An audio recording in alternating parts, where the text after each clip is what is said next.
Hello and welcome to Bloomberg Quint. Agam and I are here to wrap the markets for you. And it was a rather quiet day for the start of an earnings week. The Nifty did see some opening gains, but thereafter it trimmed some of the early gains to just trade in a very narrow range of in between 8705 to 8730. Very narrow 25 points range is where the Nifty was trading for the entire session, but it fell to a low of about 8704 during the last few minutes of trade, but ultimately was able to hold on to that 8700 mark. But the Indian stock snapped a 3-day rally. But Agam, what are the levels that you're watching? So, Shraddha, last weekend and last week for that matter, we spoke to a lot of analysts and they were all expecting a very quiet Monday, and that's exactly what's been playing out. Given we have seen the Nifty move around 8700, that's also the reason why we have seen a lot of writing in the upper levels. So, considering the 9000 and the 8900 call is where we are looking at a lot of writing,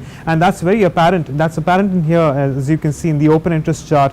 There is a spike in the 8900 call and the 9000 call. That brings me to the open interest distribution. So maximum open interest continues to remain in the 9000 call, and it's evenly distributed between 85 and 86, but 8600 will be the one which will serve as a near-term support. And of course, as you can see, we also have seen substantial amount of addition when it comes to the 8700 put.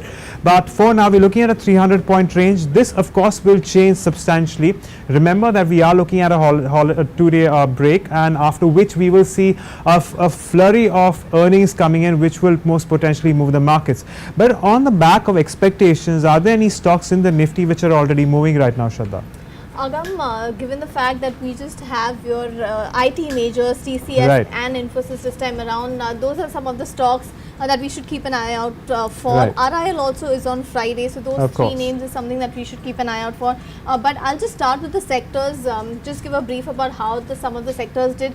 The movement on the sectoral front was pretty mixed, with the metal stocks outshining the others. So if you look at the metal index, that was the top sectoral gainer, rose about 1.7% today, so continue to build on its strength. Of course, led by Tata Steel, that was also your top Nifty gainer. Now, Tata Steel was sitting on gains, good 2 to 3% gains after reports that it may merge its European unit with Thyssen. We also had a Credit Suisse report where they have hiked Tata Steel target price from 440 to 500, even as EU imposed anti-dumping duty for products coming in for China. So, a bit positive as far as Tata Steel's European unit is concerned. So, Tata Steel in fact was hit its 52-week high today, and so did some other metal counters like Vedanta, Nalco and NMDC. On the losing and we had stocks like NTPC, Bharti Airtel, Reliance Industries. So that's one stock where we have earnings later this week on Friday. Your Adani Ports, HDFC, SBI. So a host of some names which are actually seeing some losses there. And on the gainers, we also had some strength building in on some of the pharma names in the last few minutes of trade. So you had Lupin, Dr. Reddy's picking up some strength as far as the closing trades are concerned. But Agam, on the losing end, it was the realty stocks which are actually seeing some profit booking. Now the real estate index has been up a little over 4%, against a rise of about 0.7% in the Sensex after RBI cut the repo rates last week. So today they were seeing some profit booking. So many mid-cap realty names were trading with losses. That's what you were seeing on the mid-cap. Absolutely. So when it comes to the mid-caps, the broader markets really didn't show much movement. But once again, there was several movement in the individual stocks. Let's consider some of the losers, and we have a lot of weakness in Repco Home Finance, which is declined by as much as 4.5%.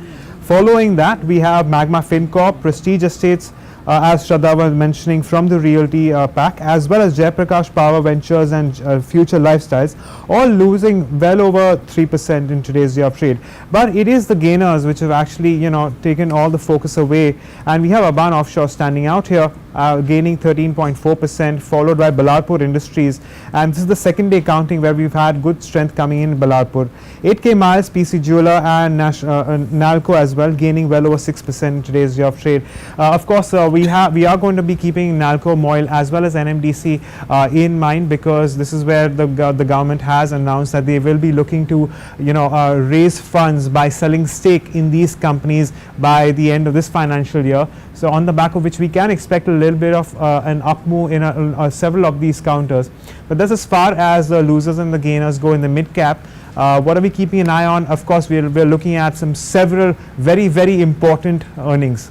We've already spoken a lot about earnings and which are the names that we are seeing some reactions started to build in. But that apart, Agam, we have the August IIP number that will come in later today. So that's again going to be one of the cues that will determine how we really do on Thursday after the 2-day break. Plus you also have your inflation numbers which will be coming in by then, and of course it's basically your earnings which will really determine the trend from here. So that's all for today. We will see you back again at 3:45 p.m. Enjoy your holidays.